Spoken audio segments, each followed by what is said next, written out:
Hello everyone, I am Syed Bakar Ali Jafri and I am the marketing executive at Oryx Industries. Today we are doing our very first podcast, and this podcast is a way to let people know and make people aware about what lubricant industry does and how it does what it does. So we have Mr. Igor Kanashin, who is the sales officer at Oryx Industries. So over to Mr. Igor. Sir, can you please introduce yourself? Yeah, thank you very much, Mr. Vakar, for inviting me for the podcast.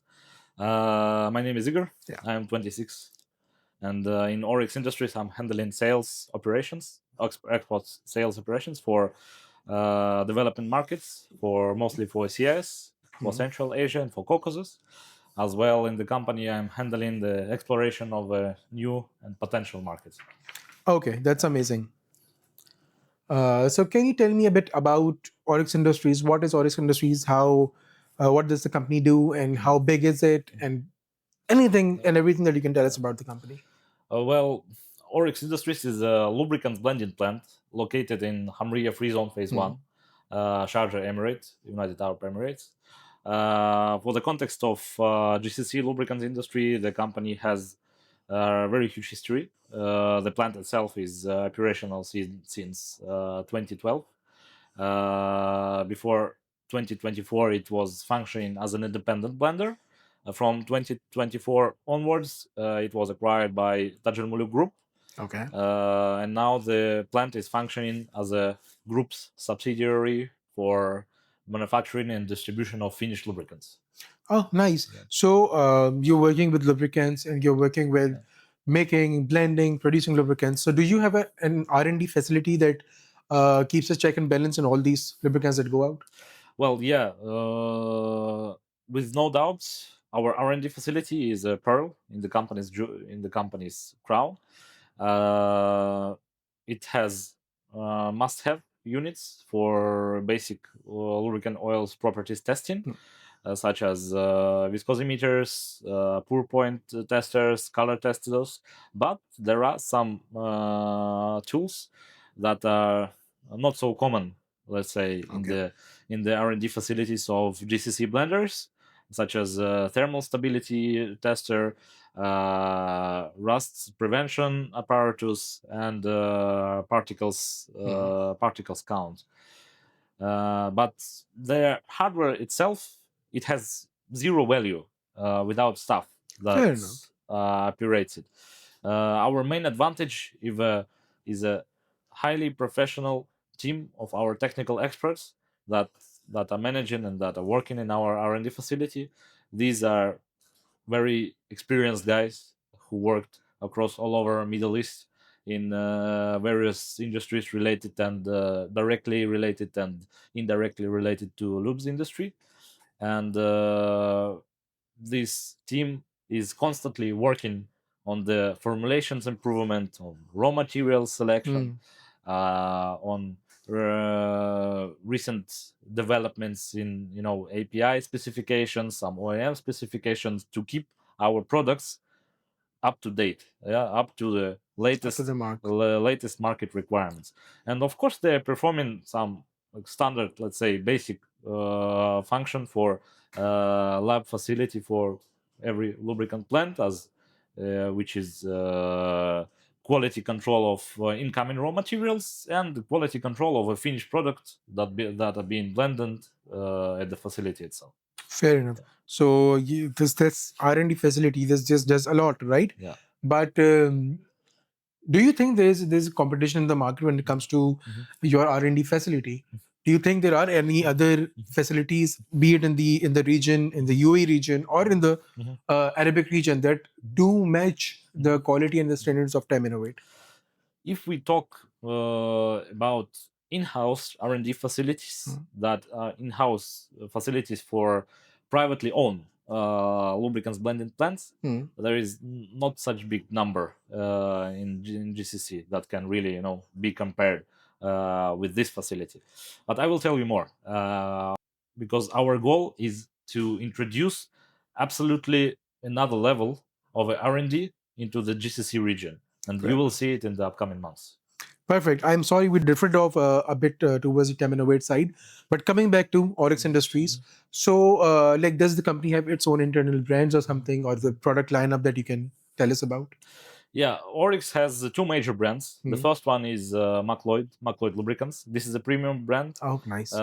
Its products hold API certifications, Hmm. and also there is Volvo Group approval. The second brand is Gulfstar.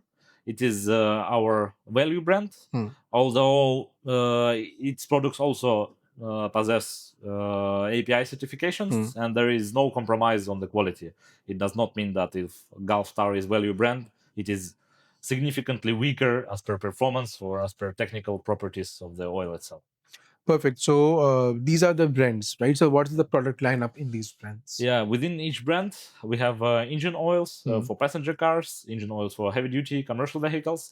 We have transmission fluids and gear oils, and the industrial lubricants also. So basically, I'm sorry to cut you off. Yeah. So basically, it is the same product lineup, Mhm. as far as I can understand. Yeah. So what is the difference between MacLloyd lubricants and Gulfstar Yeah. lubricants? The main differences between two brands are that in MacLloyd we have wider range of up-to-date products which Hmm. are meeting the requirements of latest API or ACAA specifications. Perfect. Yeah, and under Gulfstar, it is for more for the markets which values more effectiveness of Hmm. the product, and there are also some niche products, niche packages which we produce within Gulfstar product line. For example, tin cans. Okay. Some certain markets require it. That's why we keep it, within one particular So brand. basically, what we can say is that when it comes to Gulfstar, it's more towards customization Mhm. as per the client's need or the market's need. But when it comes to MacLloyd, Mhm. MacLloyd is more towards more specialized products and more specialized grades to meet the client's requirement. Yeah, Is this right? definitely. That's the idea about the two brands Fair enough. distribution. That's nice. So obviously, when you're bringing a lubricant Mhm. company into the market, there's not only one person or two person in the market. Mhm. There's a huge competition Mhm. between different brands, and especially in the CIS region, Mhm. the region you're looking after. So, do you think that you face any challenges when it comes to bringing in or launching the product in this particular region? Well, it will be fair to say for both of our markets, the new ones Hmm. and the current ones we are presented, that the main challenge our team is facing is competition. Hmm. Yeah, because those blending facilities that are GCC located, they building up the production capacity year to year. There are new facilities coming almost every year, and also out of the region players are there who are introducing their products, delivering their products to a market we want to enter to, and to the markets we are currently present at. Just for you and Hmm. for the audience to get an understanding how tough now is competition. In Kazakhstan, for example, some time ago there were around 500 brands of Ooh. oils circulating in the market. Now the total number of brands reduced to 250, 300, but still such quantity of brands for one country, for the market of around 4 million passenger vehicles that are, let's say, operational Fair on enough. daily basis, it is like oversaturation for the whole country. Fair enough. So, like, when it comes to entering a market, is this the only issue that you're facing, or do you think that there are more issues that you guys face? Of course, there are multiple issues. Let's say, uh, if we go Hmm. from top to bottom after competition, the first thing to deal with is customers' awareness of the products, Fair enough. especially technical awareness Fair of the enough. products. The whole subject is very complicated, but I will do my best to be as precise and as simple as possible. If we take one aspect of the problem, for example, a lot of end users they are demanding fully synthetic engine oil for Okay. their passenger cars or commercial vehicles, if we are talking about fleets. Uh, Based on this, country distributors they are adjusting their purchasing policy considering this customer sentiment, uh, which also affects the plants from production plants. But the most important thing here is that fully synthetic engine oil, from technical perspective, is oil that is blended with 100% of usage of polyalpha olefin (PAO) base oils. If, for example, in the mixture of base oils, that is being used in the formulation for finished product, there is group 3 plus PAO. This, from technical perspective, again, is considered as a semi-synthetic product. Yeah, and it does not necessarily mean that this product is significantly weaker as per performance, compared to 100% PAO. But the price will be like absolutely different. That means that the product, if it is really produced from 100% PAO, will not be able to enter mass consumption segment for like most of the markets. It will be just out of it. And the cost reasons, if I'm not wrong, it will be too costly for the end customer to buy. Definitely, because of the cost of the end product of the PA, because of the purchasing cost of the PAO base oil. Perfect. It will be reflected in the cost of the finished product, of course. That creates a problem when end user is circling around the market looking for a fully synthetic engine oil.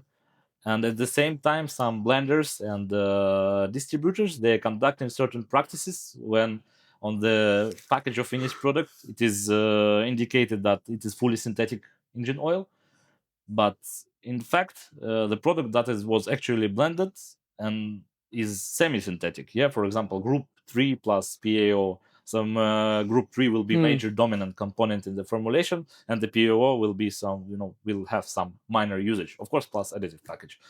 And if for us as a manufacturer, it is relatively easier to explain it to our partners we are working with currently through workshops, through lectures, through like awareness campaigns, to deliver this message. What is the difference and why the price is different, and etc.